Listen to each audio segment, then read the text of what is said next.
Investigators are seeking a second attempt to arrest President Yoon Suk-yeol following a failed first attempt last Friday at his residential compound that saw security officials engage in a dramatic standoff with anti-corruption and police authorities. We have more on Press Perspective today.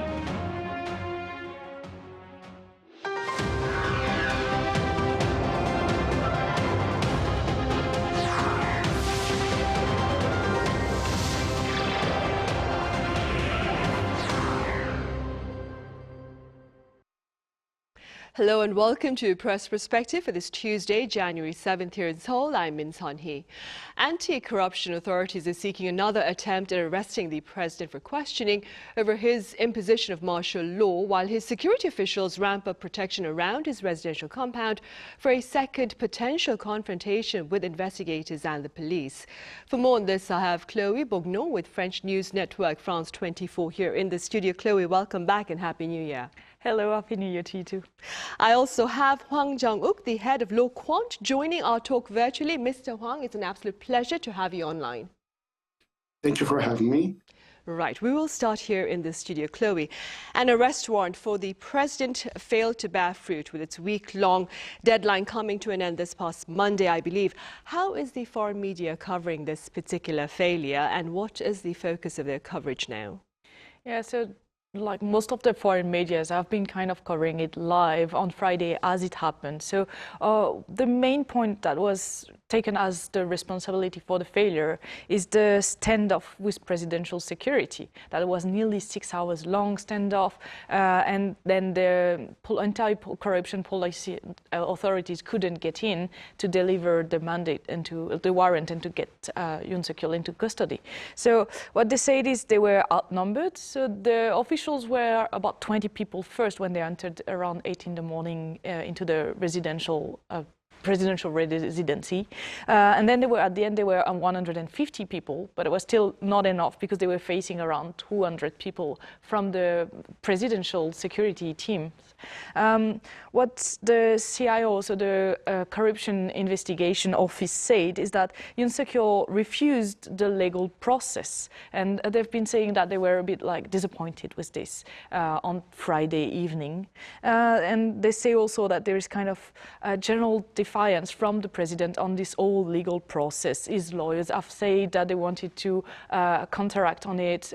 It's been rejected for the moment, but there's been efforts on the side of the president to stall any progress on that specific arrest or even just interrogation, because he was supposed to go for questioning 3 times. It didn't come, and that's why the warrant was implemented. Now, what's the media, like foreign medias, are really interested in is mostly the political division that seems to be really happening in the society, and that we can see now in front of the presidential residency with the pro-Yoon against the anti-Yoon, both of them like 400 meters away from each other, like having protests, staying there. And there's been also very specific interest on the Stop the Steal motto, because it's a direct reference to Donald Trump, who's coming back into office. So it's been interesting for both like the English-speaking media, but I know that even French medias have been quite interested to see this kind of implementation of Donald Trump motto in Korean pro-Yoon protest.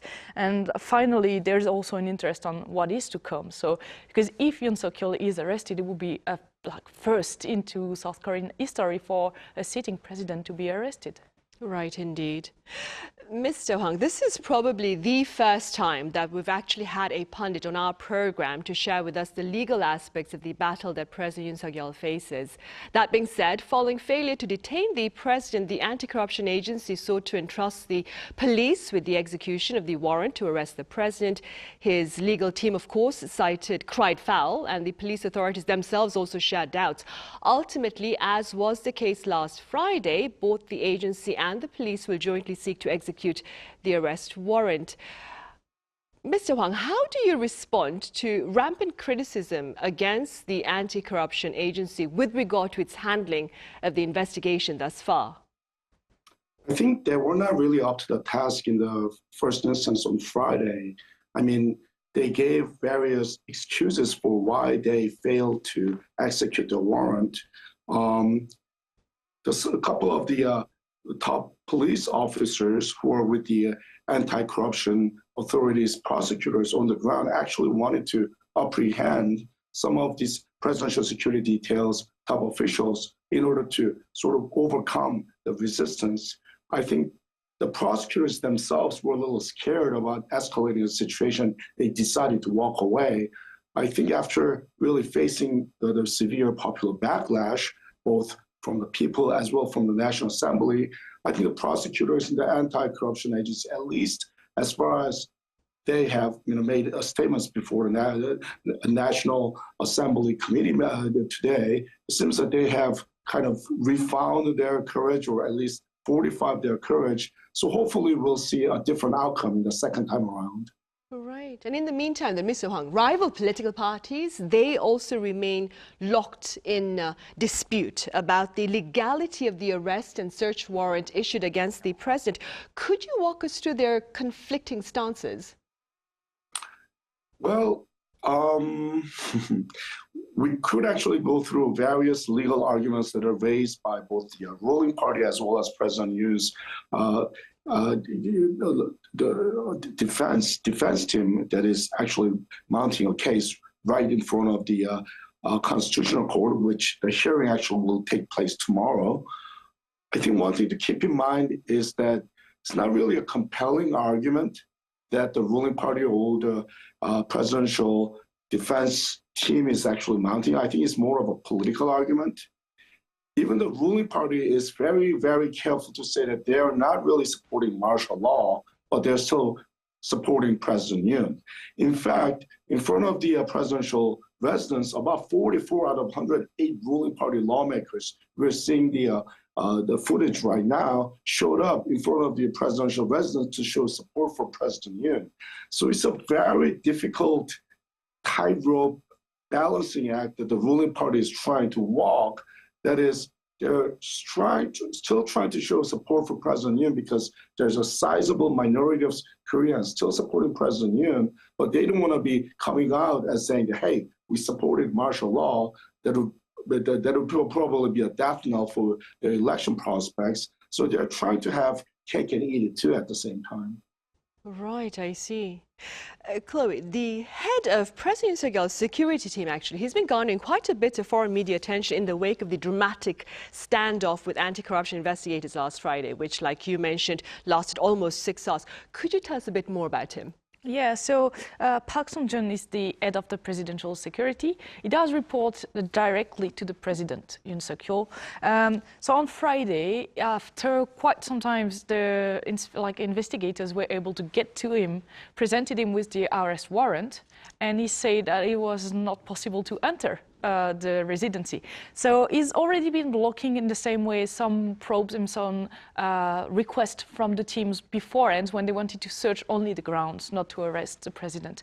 But what he's saying is these places, so either the old presidential office or the presidential residency, are under the state secret. So there is some matters of state here that cannot be open to probes. And it's true that in the law, this is kind of defense of saying you cannot come and probes into this kind of places. But the investigators have said before that because it's about insurrection grounds, this is not supposed to be opposed to them. So he's also being asked to come for questioning by the police. So he was supposed, because he blocked the arrest, he was supposed to come on Saturday. Obviously, he explained that because of the tensions, he could not leave his job even for a few moments. He was also supposed then to come today, this morning. He didn't because then that's the presidency security service that said in a press report that he didn't have legal representation yet, so he was not going to come for questioning. So next deadline will be at the end of this week, on Friday. So let's see if it goes for the summoning or not. There's also another thing that's been interesting, the foreign media, is the service itself, the Presidential Security Service. That's been quite controversial in its history. It was placed under the direct command of the president during the military rules of the 70s, 80s. And it's interesting to note that the predecessor of Mr. Park was actually Kim Jong-un, who was in September appointed as the defense minister and who is now under the same probe as Yoon Suk-yeol for the insurrection charge regarding the martial law. Right, indeed. Mr. Hwang, investigators here, they've threatened to prosecute the president's security team for obstruction of justice. How plausible is this threat? Well, I mean, if the prosecutors in the anti-corruption agency have the courage to carry it out, it's a very much a legal, a legit legal threat. I mean, the warrant is valid. It was issued by the judge in the Western District of the Court, and presidential office, president's lawyers raised objections, but the judge overruled objections. And the security force is interfering with a validly issued warrant, which means that it's a fairly clear cut of obstruction of justice. So if the prosecutors and police go up and with force and say that you make way or get arrested, I don't think there is much of an argument that he has other than actually resisting with force. That would actually escalate. But I think the second time around, the CIO should better come in with a superior number to make sure that such a confrontation does not take place. Right, and speaking about the CIO, the antitrust agency, Mr. Hwang, the president's legal team for its part has filed complaints against some 150 investigators for trespassing. Again, how does his defense team have a valid argument there, a valid legal argument? Well, let me put it this way. There's a kind of a joke among American lawyers. When both law and facts are against you, all you do is you pound hard on the table and shout as loud as you can. I think that's basically what you're seeing is that version of events taking place. President Yoon's lawyers don't really have a very good argument to make. So they're basically saying that, hey, everybody else is wrong, we are right, so therefore we are not going to do anything that the judge tells us to. That's basically what their argument is coming down to. Right, I see. Chloe, moving forward, what is the latest then with regard to the impeachment trial against President Yoon Suk-yeol? Yeah, so the Constitutional Court has been doing the first hearing with 8 judges. It was last Thursday. There were 6 members until now. 2 more have been appointed recently by the by the acting president. And so the court now meets the 7 members quorum to be able to take decisions. And for the impeachment to be considered valid, it would need 6 votes out of the 8 people. So they have been saying that they want this like the judgment on Yoon Suk-yeol impeachment to be going fast. So it's their priority. There were other orders that were supposed to be given. They are on hold, and they will just focus on this specific one first, because they're saying it's true. That is the most important thing to do right now for the country, to be able to get back into a balance in political issues. So the preparatory hearings are closed, and now the very official hearings are starting. The first one will be on the 14th of this month, and that will be 5 sessions in total, and they will end at the end of the beginning of February, because that will be the 4th of February. So that doesn't mean that there will be a judgment at the end. It's just the first hearings are going to happen there. There was also a question asked by the legal team of the Assembly, National Assembly. They were saying maybe we should drop the insurrection charges against Yoon Suk-yeol in the impeachment process, just to speed up the process a little. But the court has been answering, saying that they are not going to change any of the charges, and they will regard and take into consideration everything, even if it means going a bit like for a longer time. From the defense team, then, we also heard that President Yoon Suk-yeol will be there and will be giving his position in the right time. So there's no specific date, but most of the people are thinking that he will be there on the first day, like on the 14th. Anyway, he's supposed to come, he's required to come, but even if he doesn't show up, the audience, like the session will still go on, and the judgment will still continue, even in his absence. And finally, there is also a deadline for the Constitutional Court, because on April 18th, 2 of the judges will see the end of their mandate. But those 2 judges are nominated by the president himself, and it's said that probably the acting president won't be able to nominate anyone, because it would be further than his action field of action. So there is a need for the Constitutional Court to try and wrap up everything before that date, because then if not, we'll be back to the question of can they make the judgment with only 6 members? Right, before the 18th of April then. Exactly. Mr. Hwang, what are some of the main points of contention at the upcoming impeachment trial against President Yoon Suk-yeol?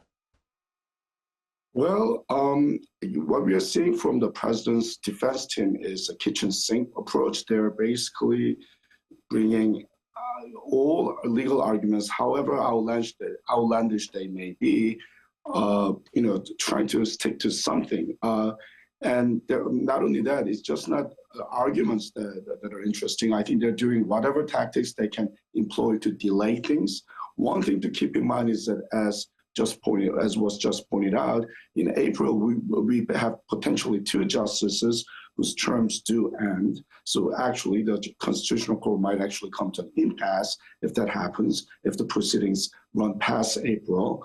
2, another item to keep in mind is sort of all the trials that opposition leader Lee Jae-myung is undergoing. And one thing that the ruling party lawmakers and politicians are obsessing over is that somehow,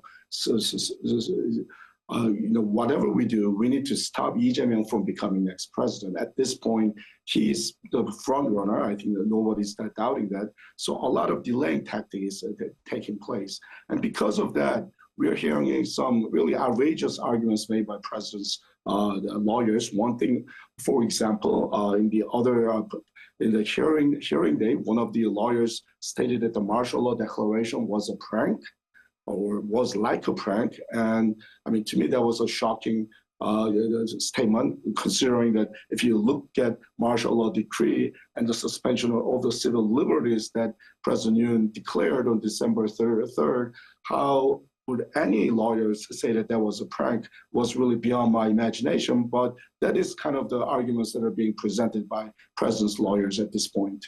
Right, I see. And the official actual trial begins on the 14th of January. That would be next Tuesday for a total of 5 sessions. As you mentioned earlier, that will end on the 4th of February. That is keeping in mind, of course, the Lunar New Year holiday, right? Chloe, we have some time left, so let's touch upon another rather tragic event here in South Korea. Do we have any updates with regard to the plane crash of Jeju Air at Muan International Airport with regard to the investigation behind the cause of the crash? Yeah, so the investigation on site has ended. So the searches on site has ended. Now they will go for more in-depth probes on, for example, the cockpit and the engines. So that's part of the main important point of interest for the probes. On Saturday, there was a voice file that was created from the voice data, like in the cockpit voice data recorder from the black box, and it's going to be now analyzed. And the other black box, the one with the data flights, that's too damaged to be extracted here in Korea, has been going back to the US to one of the specialists with the US teams that came here to help South Korea.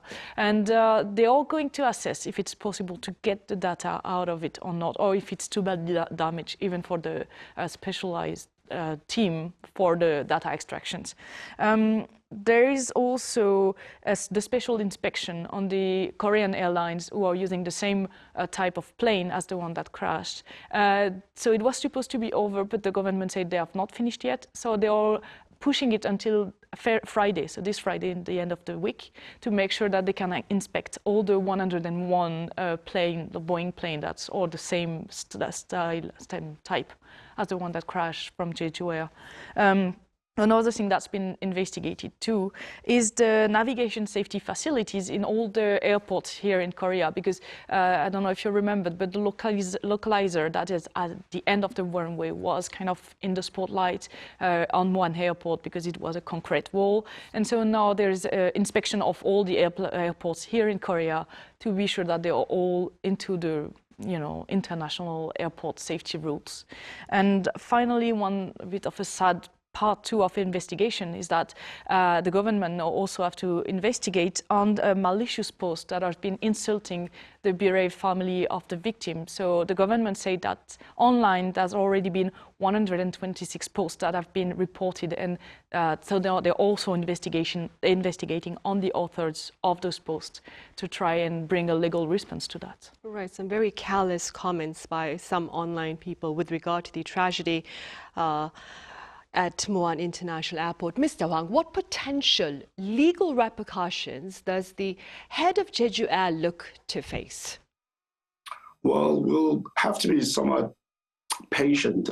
As was mentioned by you just now, the black boxes will be sent to the U.S. for further analysis, and my understanding is that it takes up to 6 months by the NTSB to do a detailed analysis of this data. So which means that in order to have a full accounting of what happened on that fateful day, I think we are not really going to get answers this month or next month. So I think we'll have to be fairly patient and careful before reaching any conclusions. One thing that I think the Korean government will be looking at is the localized concrete war that is something that the Korean government can look at, see who actually designed it, what was the thinking behind it, or any regulations or in violation. I mean, certainly it contributed to the accident, so that is something we can look into. But before the overall full picture of the accident emerges from the detailed investigation, I think it's a little too early to jump to any conclusion where there will be any legal repercussions for Jeju Air. Right, for sure. So we'll have to wait to understand the cause of the crash first. All right, Mr. Hwang, thank you so much for your insights today. Thank you very much. And Chloe, as always, thank you very much for your time and your thoughts. Thank you. It was a pleasure. Right, well, that brings us to the end of Tuesday's edition of Press Perspective. We return same time tomorrow with a look at the economic headwinds here and beyond. Do join us then.